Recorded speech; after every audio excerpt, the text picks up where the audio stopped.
All right. Hello and welcome here to our session number 4 as we are looking at, particularly that right now, the 12 steps of sermon preparation that I use. And again, just by way of a reminder, my book entitled Text Driven Preaching, co-edited with Danny Akin, that book has a chapter that I wrote in there called How to Prepare a Text-Driven Sermon. And my 12 steps are listed there, a little bit more detail. And I would encourage you to take a look at that, to follow along or to get a deeper understanding of how to write a good, solid text-driven sermon, a good, solid expository sermon. And this is what we've been doing is we're walking through the 12-step method. And so what I want to do is share my screen with you, and I'm going to pull up my PowerPoint that we have been using. And what I'm going to do is get us over to where we need to be in terms of how far we've gotten. We're in step number 5 right here, the step that says interpretation. We're in step number 5, and we've already looked at 6 of these. And just by way of quick review, remember I taught you to begin at the paragraph level, move to the sentence level, then the clause level. And so these are the first 5 steps that we have already talked about. We talked about these in our last session.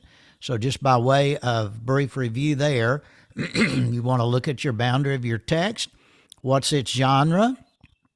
Identify the sentences, identify the clauses as independent and subordinate, and identify the verbs, and then the verbals, which means participles and infinitives.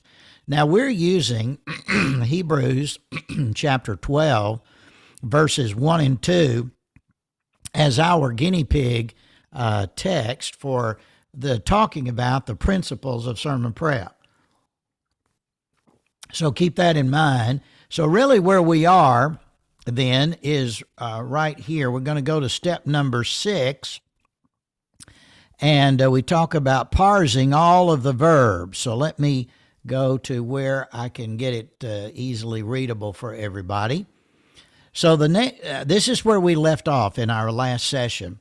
You want to take all the verbs in your text after you've identified them, you've made a list of them, and then you want to parse them.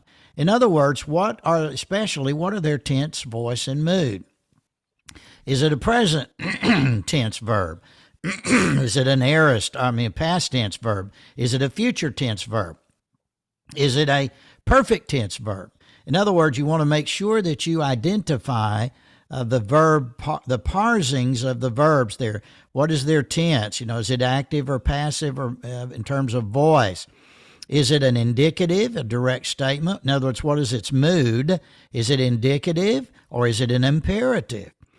These are the kinds of things you need to know about the verbs of your text in order to properly interpret your text, because the verbs are the load-bearing walls of the text, crucial to what you're doing.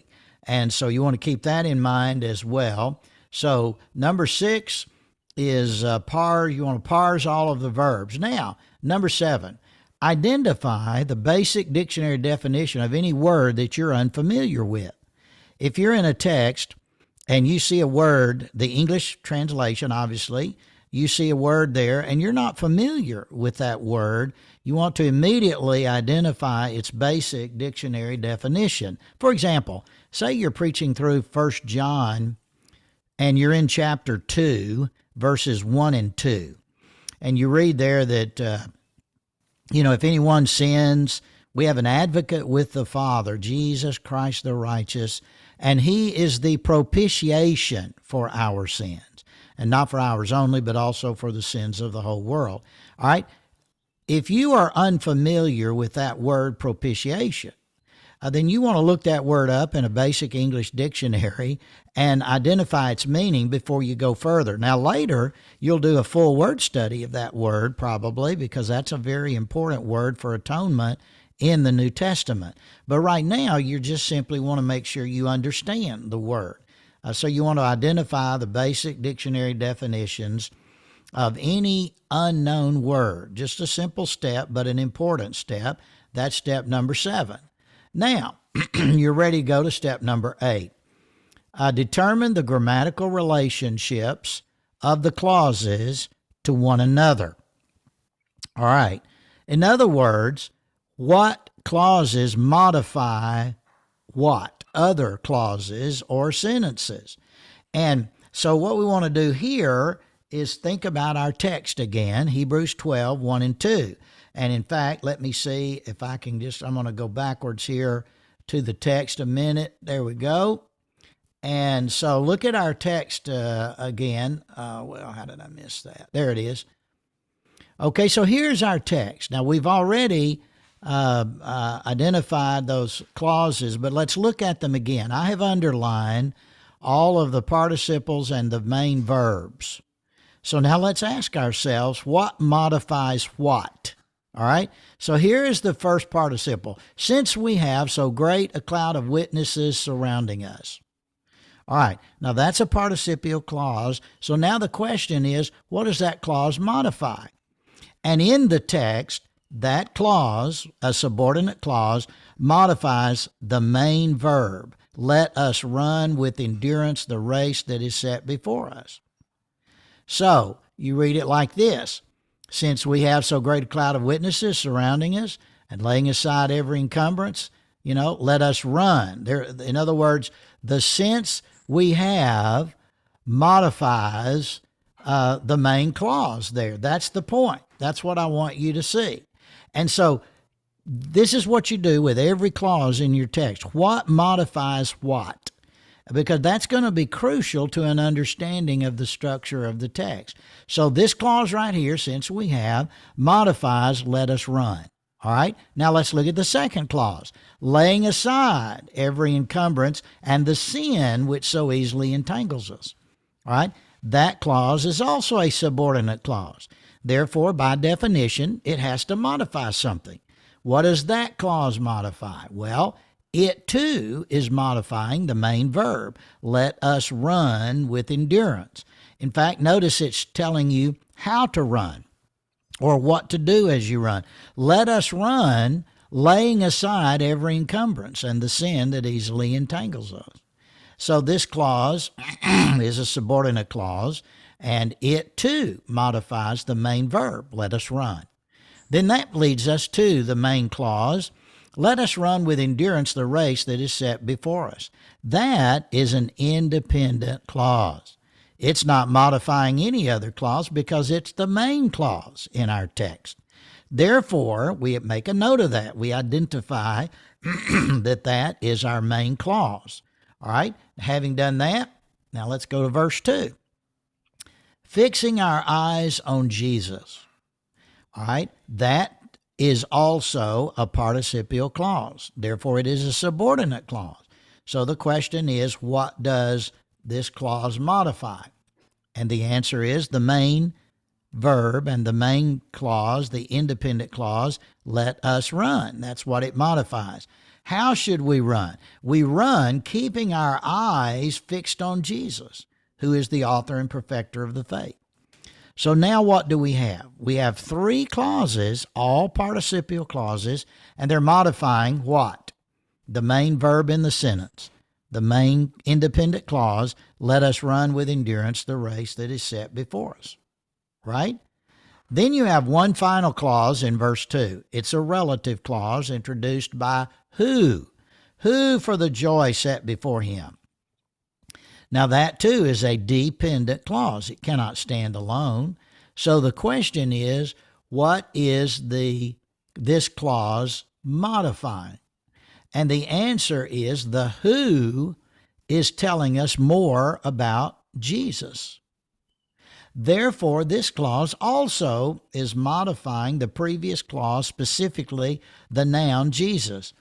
Jesus is the one who, for the joy set before him, endured the cross, etc. So the point of this step is, let me get back now where we are.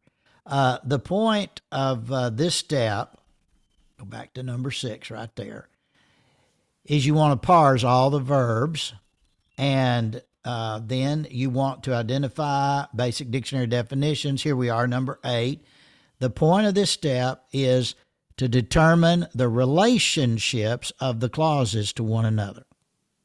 And so you make notes on that, because that tells you that this sub-step right here in the big picture of exegesis, determining what clauses modify what, is crucial to the meaning of, to identifying the meaning of your text.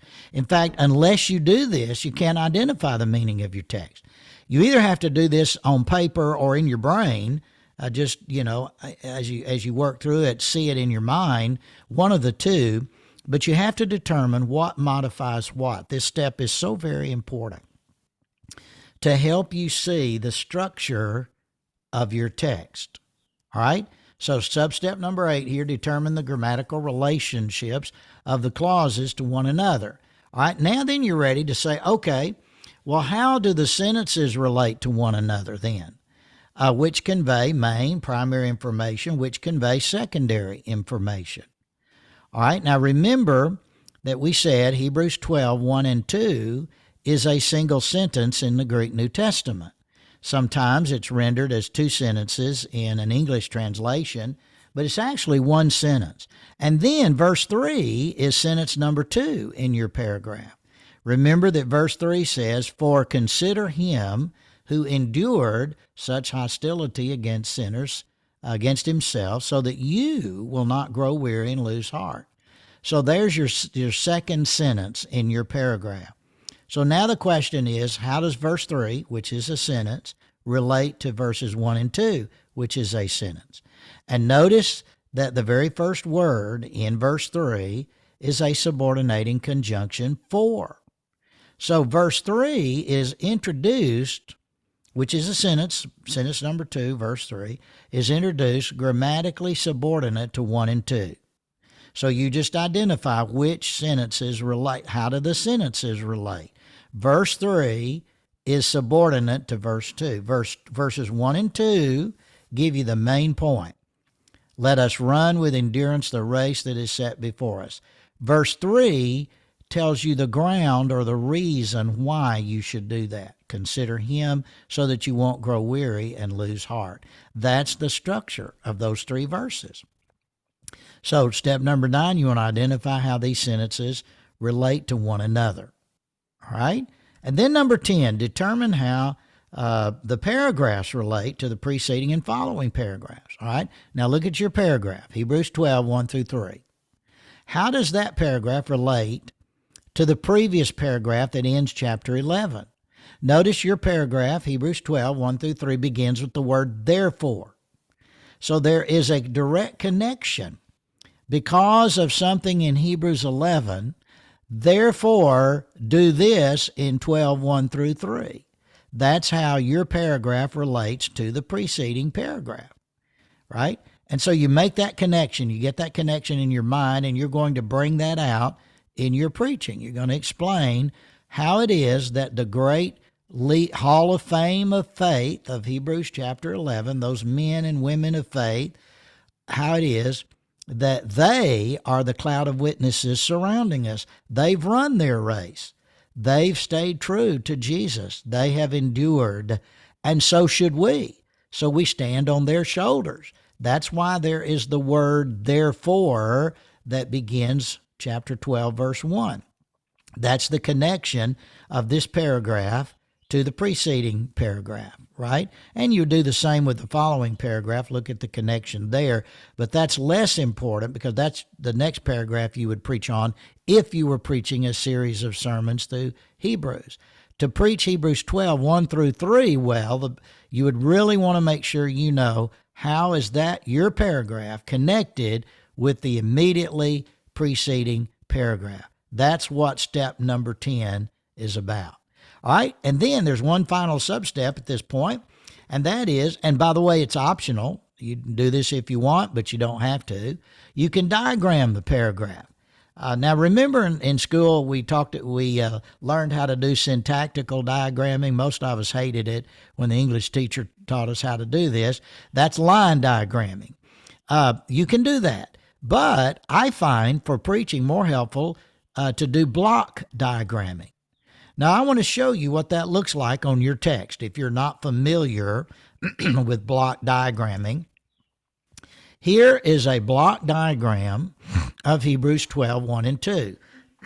The purpose of a block diagram, notice first that it's not a line diagram. You don't have the lines, the line here and then lines coming down underneath for adjectives and for subordinate clauses and things like that. No, in a block diagram, you arrange it by indentation showing what modifies what. So let me explain this diagram you're looking at. Notice what's at the far left side of the screen. That's where you put the independent clauses or independent sentences or the mainline information. We've already discovered in our text, therefore let us run with endurance the race set before us. That's the main information in our text. That's the only independent clause in our text. Everything else is dependent. So notice in the block diagram, this is placed as far left as we can get it to indicate that it is the most dominant information. It's your independent clause. Now notice right here, these three participial phrases all modify the main verb. They all modify the independent clause, let us run with endurance the race set before us. And they basically tell us how to do it. So notice these are indented underneath what they modify. All three of these clauses modify the same sentence. Let us run with endurance the race set before us. How? Having a great cloud of witnesses surrounding us, laying aside every weight, looking unto Jesus. So notice each one of these is indented to show that they modify this right here. Now, notice this clause right here, looking unto Jesus. Looking unto Jesus, the author and perfecter of faith, who for the joy set before him did this, that, and this, right? This is your relative clause. What is it modifying? It's modifying Jesus. Sorry, hit the wrong button there. Notice that everything right here in this section is telling you more information about who Jesus is. Do you see that? So this is further indented to the right to show that it is modifying that clause right there. And specifically, it's modifying the name Jesus. Looking unto Jesus, who is the one for the joy set before him, endured the cross, etc., etc. So here is then your outline structure of Hebrews 12, 1 and 2 in a block diagram. Now, I find this kind of diagramming very helpful for sermon preparation. Because now just think for a minute. Look at that on the screen right there. Think for a minute. What you have right there is the basic structure of the text. And therefore, for those of us who are going to do expository preaching, or what I'm calling text-driven preaching, guess what? What you have there is also the outline for your sermon. Here is your sermon outline taken directly from the text. In your sermon outline on this text, how many main points are there? 1. And there it is. 1 main point. How many subpoints are there? 3. And there they are.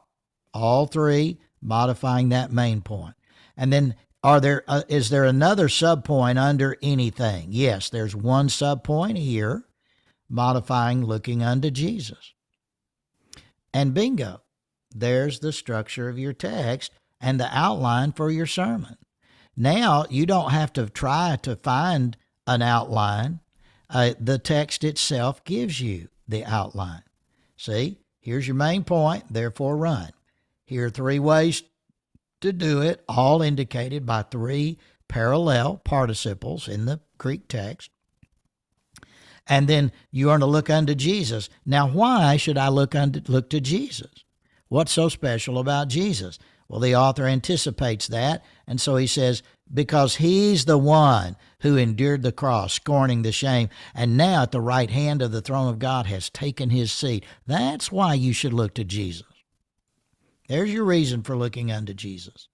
So, this block diagramming, if you can just train yourself to do this kind of diagramming, it'll help you to see the structure of your text. Remember, the key to this is indenting. You start with a main clause, it goes far left. Then everything that modifies that clause, you indent.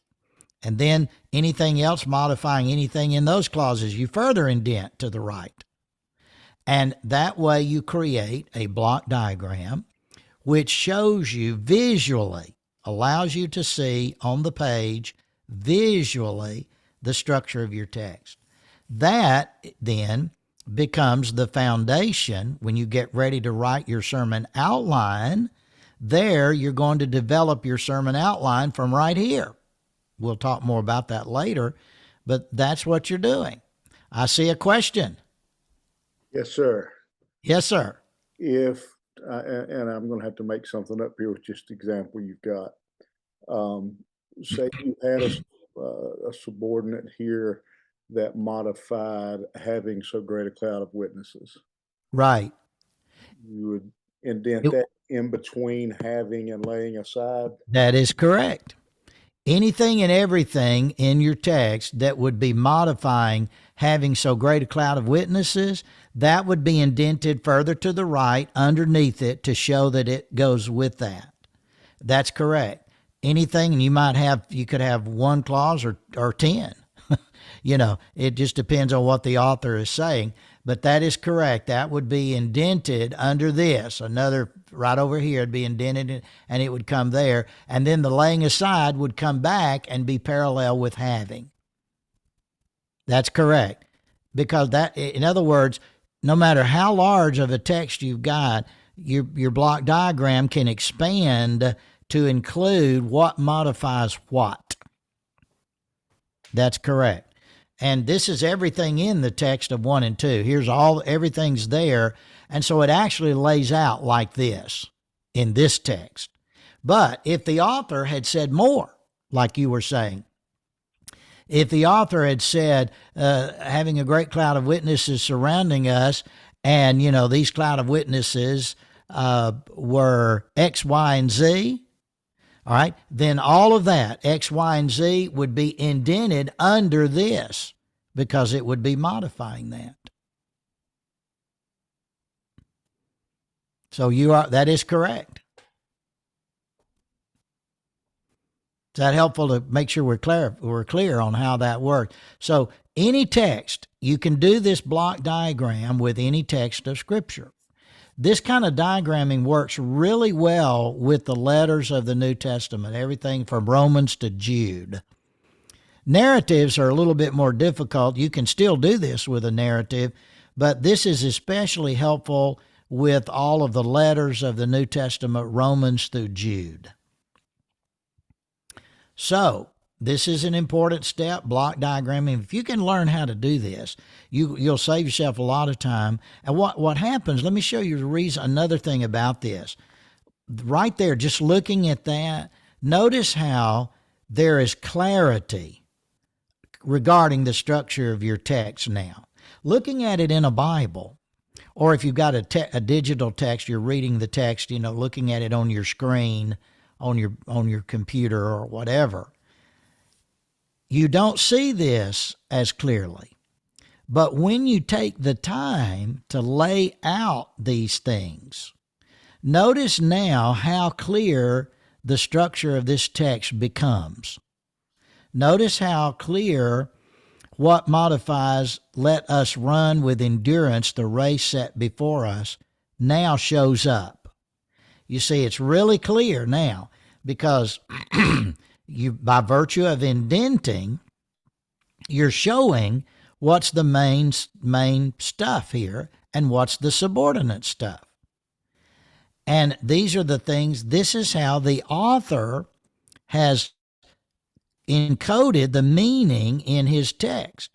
The author of Hebrews wants you to see he's got one main driving point. You need to endure in the Christian life. He's used the metaphor of the race to explain that. Run with endurance the race set before us. That's what he wants you to walk away with. There's the imperative, single imperative, main point right there. But he says, I want to tell you some things about how to do that. And so one thing I want you to know is you've got a cloud of witnesses surrounding you. Another thing I want you to know is you've got to lay aside every weight in order to run. Another thing I want you to know is you got to look unto Jesus in order to run well. And another thing I want you to know about who Jesus is. I'd like for you to know some things about who Jesus is. So here I'm telling you what that is, the author is saying to us.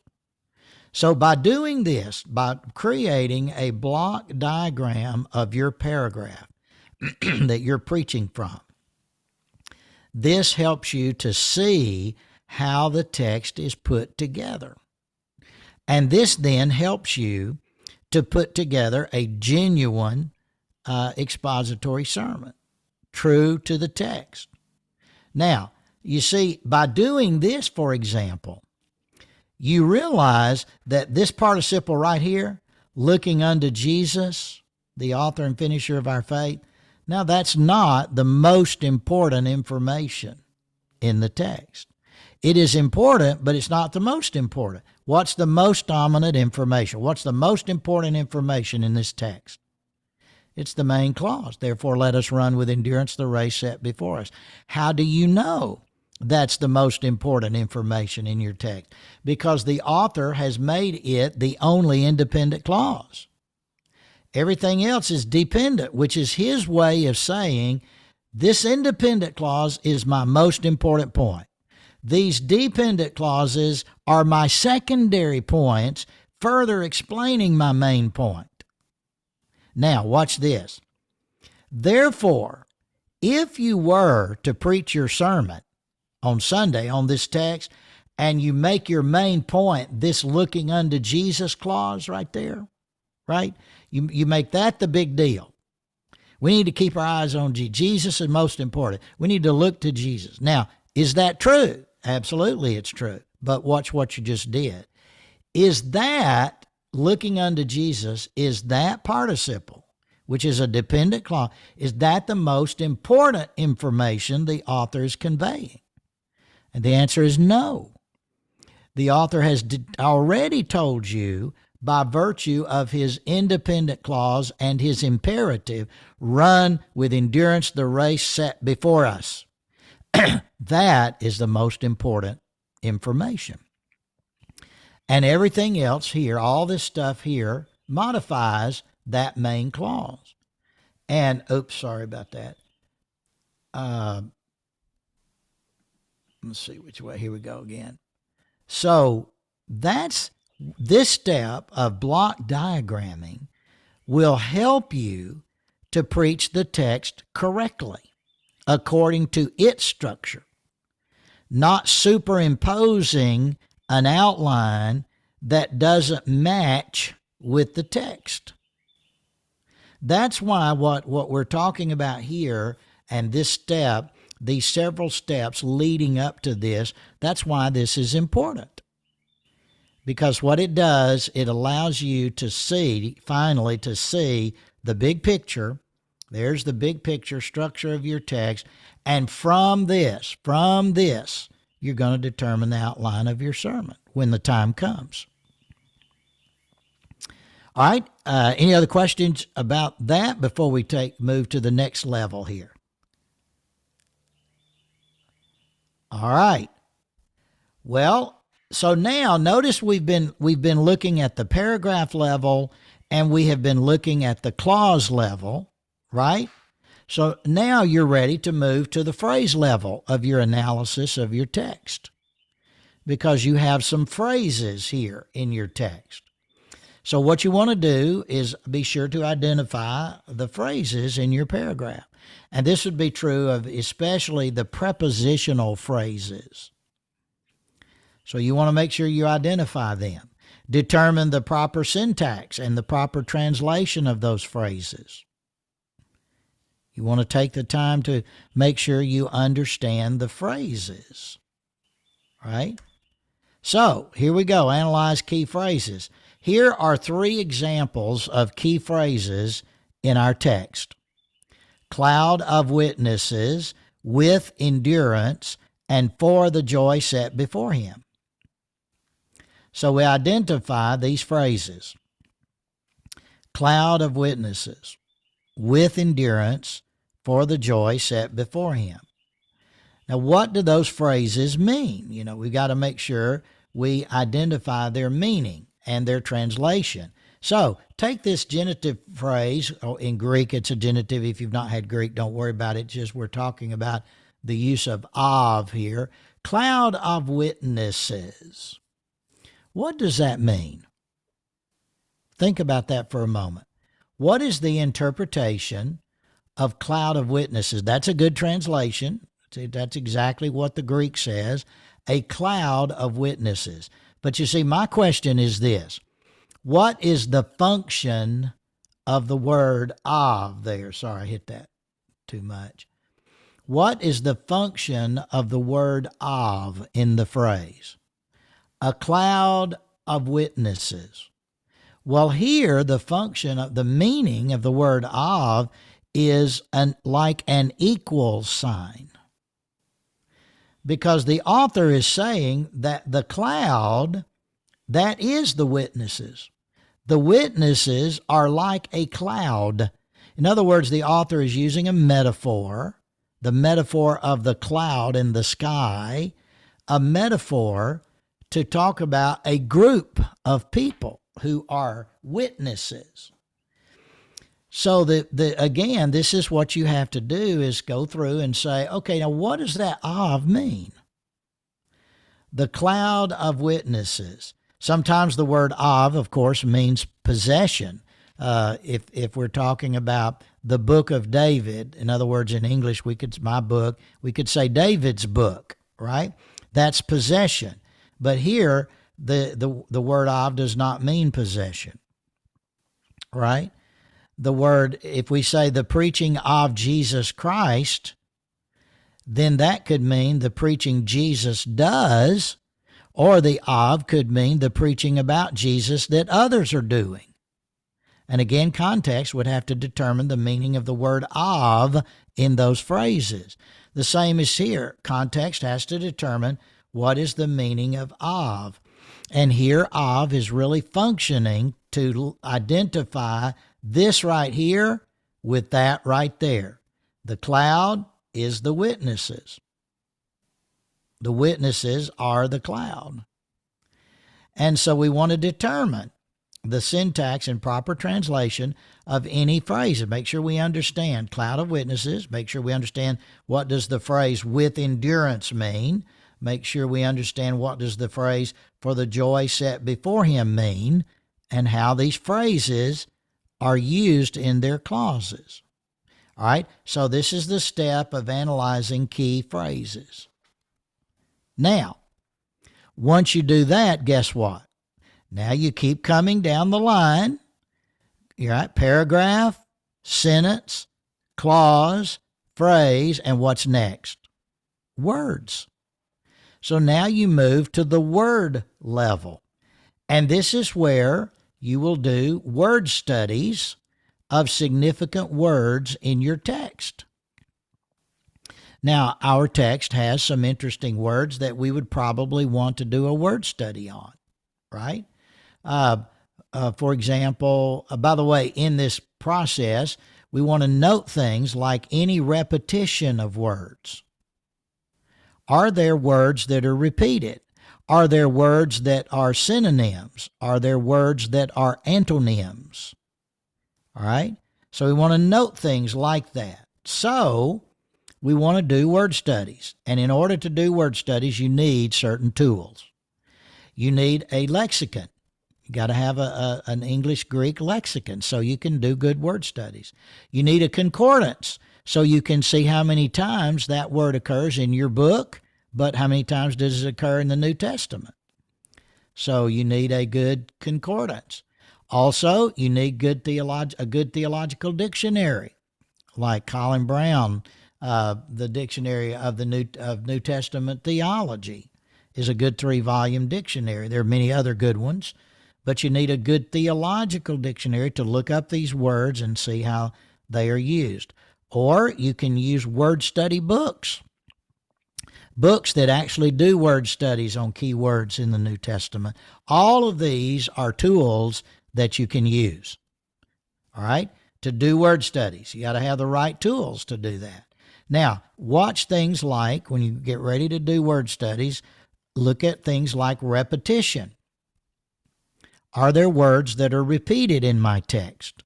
Look at things like words that are in the same domain semantically. In other words, are they synonyms? Or what about antonyms? Now, let's just do that. So, notice that in our text, the word endurance is repeated 3 times.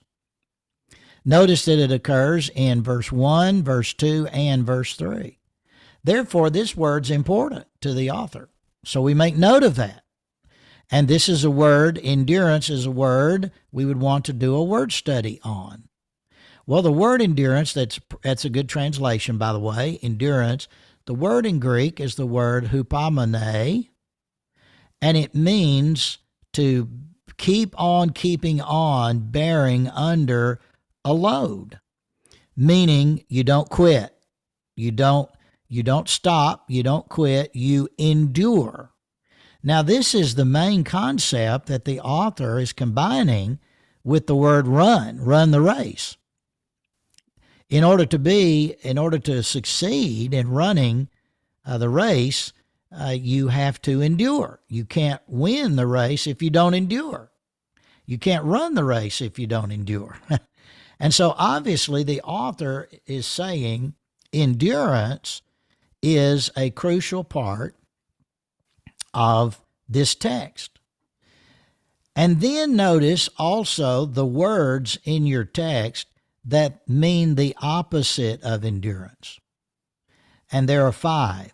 Waits, sin, entangles, grow weary, and lose heart. Notice those 5 things are the opposite of enduring. Do you see that? The author is saying, here's what you should do, and then this is what you don't do. Do this right there, endure. Don't do that right there. Do you see that? And this is why word studies become important. They help you to understand the meaning of your text. All right? So we're doing word studies now. All right? Now, once you do this, you are ready to go to the next step. You're ready to go to the step number 6. But before we move to step number 6, I want to pause and just see, are there any questions or comments that anybody here wants to make before we move on? Now, what we just did, step number 5, is the longest step of my 12-step process. Because basically that step is where you're doing all of your exegesis. You're doing all of your text analysis. You're doing everything you need to do in order to write a good sermon on this text that's accurate to its structure and to its meaning. And that's why that step, number 5, had all of those sub-steps. Start at the paragraph level, work your way down all the way to the word level. And I'm breaking that down for you to see how to do it. All right? Any other questions or comments about that? Okay. Well, hearing none, let's move to step number 6. This is my step of commentary work. Here is where you consult the commentaries. Now, you may have had to look up something in a commentary prior to this step. If you did, that's okay. But my point is, don't jump to the commentaries too quickly. You want to take the time that is needed to do all of the analysis with just you and your Bible, your Greek New Testament, if you have had Greek, and the Greek tools and other things. You want to do that work prior to running to the commentaries. Now, if you need commentaries to help you do step 5, no problem. You just go right ahead. No problem at all. But here now comes the step of actually consulting the commentaries. Now, this is a vital part. Commentaries are crucial to a pastor's toolbox and to preparing sermons. All of us use commentaries because the purpose of a commentary is to shed light on the text of Scripture. I've had the privilege of writing 2 or 3 commentaries. I've written one on Hebrews, written one on 1 John, and one on Job. And so I know the importance of commentaries. I use commentaries regularly in my preaching, just as you do. Now, let me point out to you that you want to use, I would say, at least 3 commentaries. Don't use less than that. Look at least 3 different commentaries on your text.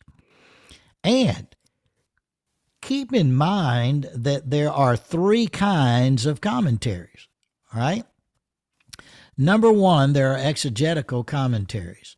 These commentaries are considered the more technical commentaries. They deal with the Greek text, both in the body of the commentary and the footnotes.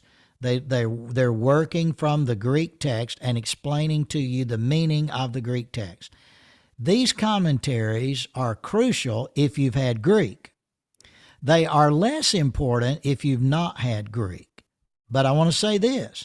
Even though you may not have had Greek, you can benefit from these commentaries. You may not be able to understand the Greek that's there, but you can read everything they say about the Greek that is there. So these commentaries are actually helpful even if you have never studied Greek.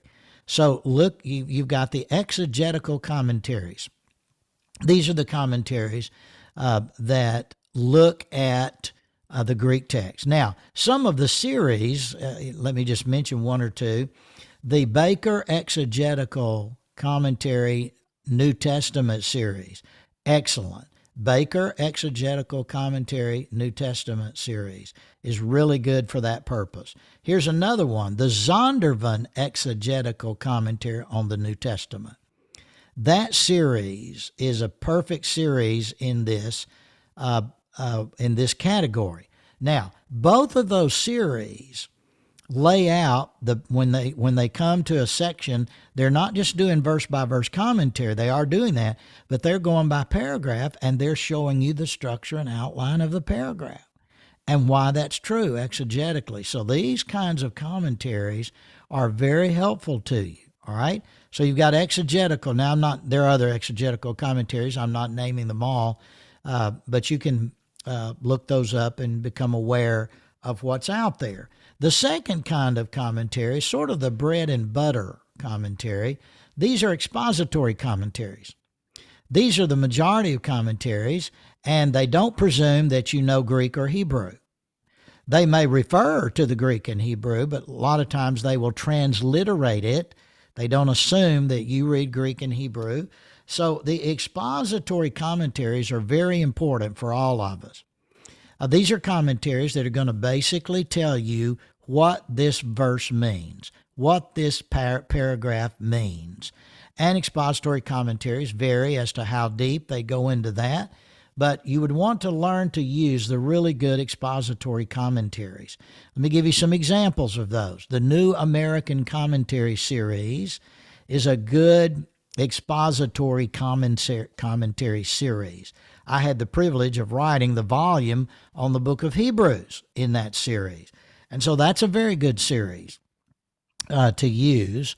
The New American Commentary series. The Tyndale Old Testament commentaries and the Tyndale New Testament commentary series. Excellent expository commentaries. I would highly recommend them. The Expositor's Bible Commentary series. I believe there are 12 volumes on that cover all of the books of the New Testament. Several, like they put the Pentateuch together, and they might have 2 or 3 New Testament books that are together in one volume. But that series is excellent for preachers, and there are many others. There are so many more we could talk about. But the second category is the expository category. Now, there's a third category that you don't want to miss. That is what we call the devotional commentaries. Devotional commentaries are somewhat expository, but they're geared more toward warming your heart and for application. And the devotional commentaries are actually very important for preaching. And I have a lot of these in my library. They're not technically expository, or they're certainly not exegetical. They're somewhat expository, but their purpose is devotional, to feed your heart and to give application. And there's tons of good information that you need to get that would come for preaching out of a devotional commentary. People like F.B. Meyer, the great Baptist who was a contemporary of Charles Spurgeon there in England, F.B. Meyer's commentaries are devotionally oriented. They're very, very good. There are a number of commentaries that are a bit more devotionally oriented that are just so helpful for preaching. So you want to consult the commentaries. Well, before we go to number 7, let me pause there, see if anybody has a question or comment on this part of it. Commentary work. All right. Now, by the way, before we go to step number 7 here, I have done a little book. I produced a little book called Preaching Tools. And the book Preaching Tools is the subtitle of the book is an annotated survey of commentaries and resources for expository preaching on every book of the Bible. So it's arranged Genesis to Revelation. And so you go to Genesis, and there I list in these 3 categories, the exegetical category, I list the top 5 exegetical commentaries for you. And then the expository commentaries, I list the best there. And then the devotionals, I list the best for you there. And you will find that book very helpful to determine what commentaries to add to your library, what commentaries to use. Now, there are other commentary guides on the market that you can use. D.A. Carson has published a New Testament commentary survey. It's in about the 6th or 7th edition now. But anything and everything you want to know about commentaries on the New Testament, at least Carson's opinion about them, you can get in his book, A New Testament Commentary Survey. Douglas Stewart has done the same for the Old Testament. Old Testament Commentary Survey by Doug Stewart. I would add both of those volumes to my library if I were you. And whenever I'm getting ready to preach through a book of the Bible and I want to look at what I have in my library, what I may need to add, I'm going to look at those 2 resources to help me determine what I need to add to my commentaries. So learn the good commentaries, learn how to use the commentaries, learn how to use them for your benefit. They are indispensable when it comes to sermon preparation. All right, so that's a word about the commentaries. Now, let's go to step number 7 in my 12-step method. This is what I call the step of comparative translation work. Now, likely you may not be doing this step in your own sermon prep. You might, but most books on sermon preparation don't talk much about this. Some do, but most don't. I am a big fan of doing comparative translation work. When I get to this point, and before I write my sermon, now that I've done the exegetical work, I want to say, okay, how do the key commentaries how do the key translations translate my text? And I want to look at the variation that's there. So not just the King James and the New King James, but what does the New American Standard Bible translate? How did that translate it? What about the ESV? What about the Christian Standard Bible? How did they translate it? What about the Net Bible? How do they translate it? And so I collect all these translations. Now, I've got a lot of them by print version, but of course, if you have access to a computer, you can get these translations digitally, and they're free, and you can do your comparative translation work on a computer. You can put on the same screen 5 at a time and just look at them. This step is actually very helpful for sermon preparation because it gives you ideas for the sermon, and particularly how to say the same thing but in different ways. How do I say that cloud of witnesses? How do I talk about that cloud of witnesses over there in Hebrews 12, 1 through 3? How do I talk about that with endurance phrase? Are there other ways that can be expressed to keep me from becoming monotonous in my sermon? It gives me variety. And that's the reason, a very important reason, for this particular step of doing comparative translation work. So look at how the different translations treat your text. Don't limit yourself to translations. I need to add that to this slide here. Also look at the paraphrases. Look at the paraphrases that are on the market today. For example, look at the paraphrase called The Message. What does Eugene Peterson have to say about my text? How does he translate my text? So I would look my text up in The Message, and I would get some ideas about how to use that language in preaching my text.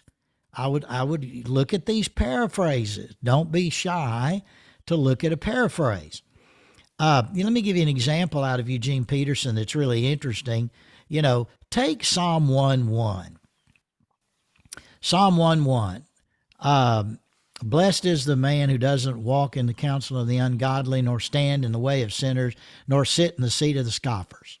Great verse. All right, a lot of word pictures there. Now, if you look at how Peterson translates that, he will say something. I don't have it in front of me, so don't hold me to this literally, but you can look it up. But he'll say something about happy is the guy who doesn't slink down dead-end road.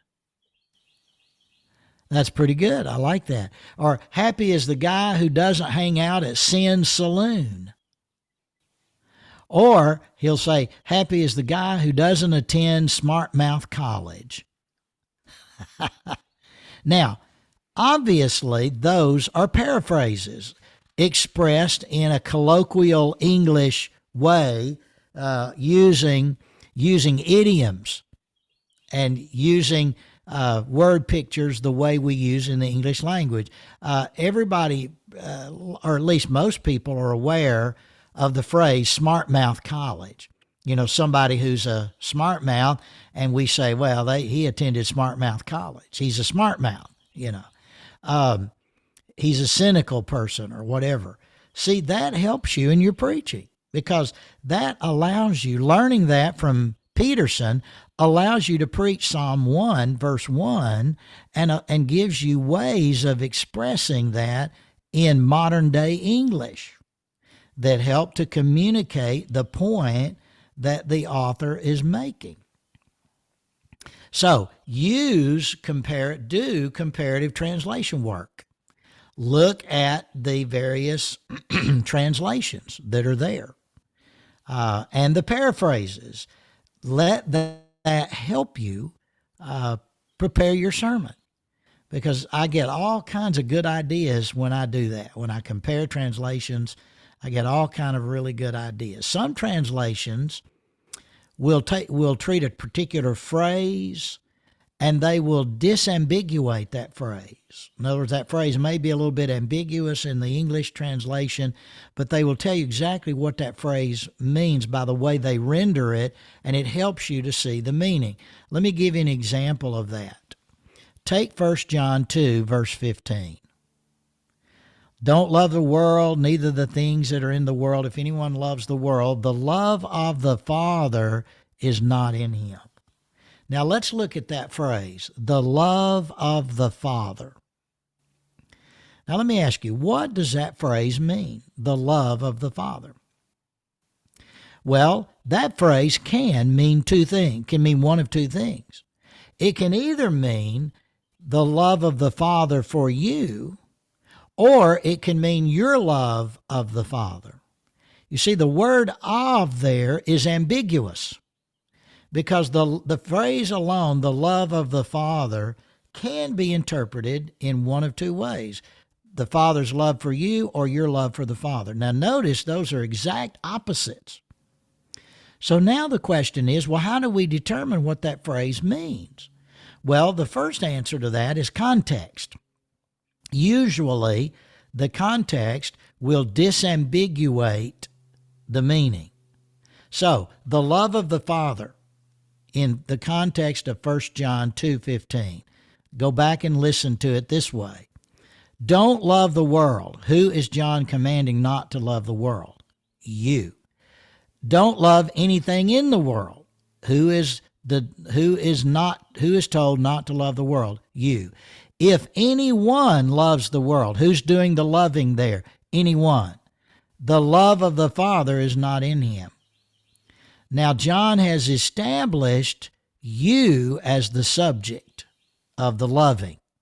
Therefore, contextually, that continues through. So, if you love the world, you can't be loving God.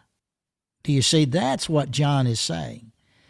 If you love the world, then you can't love God at the same time. Now, if you look at 5 different translations, 1 or 2 of those 5 will translate that instead of literally the love of the Father, they will translate it, you can't love the Father. In other words, they will disambiguate the meaning of the word of in that phrase.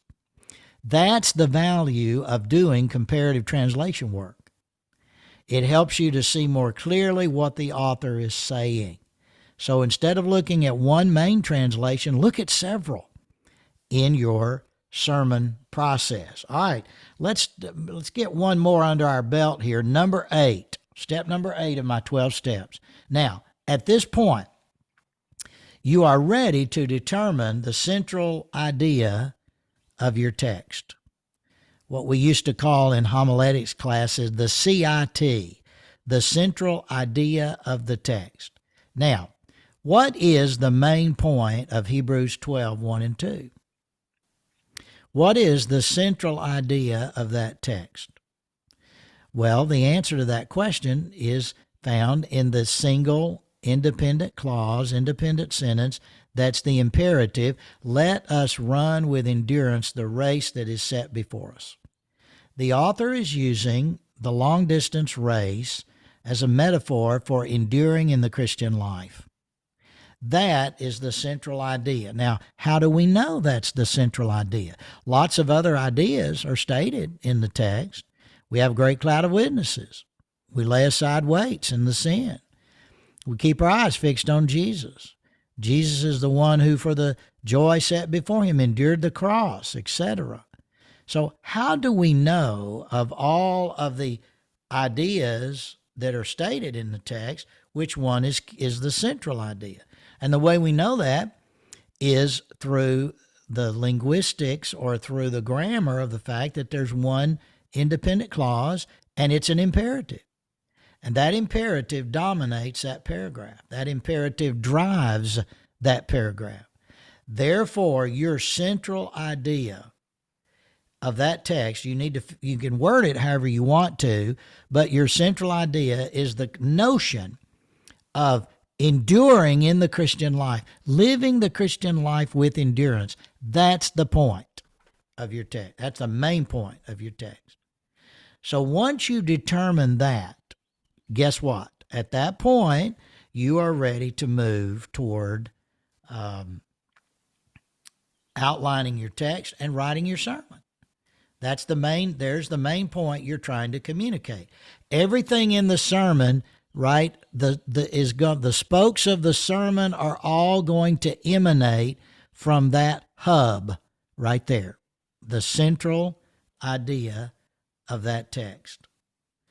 That's a crucial step number 8. But see, you're prepared for that step now because you've done all the exegetical work you need to do to get to this point to identify that. So you identify that, and then, as we're going to see in our next time together, our next lesson, now you're ready to move toward the actual writing of your sermon because you've got all the data that you need now.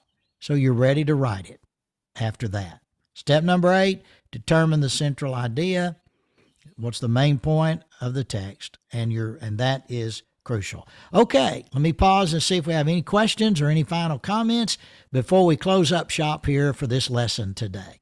Anybody? All minds clear out there? All sounds good. All right. Excited. Okay. Well, thank you for joining us in this lesson. This has been lesson number 4. And so we'll just pick right up here, lesson number 5. We'll pick up with step number 9. And this next lesson we'll be able to finish the 12 steps and move on from there. So thank you for being with us today. God bless you. And remember, next Sunday, preach the word.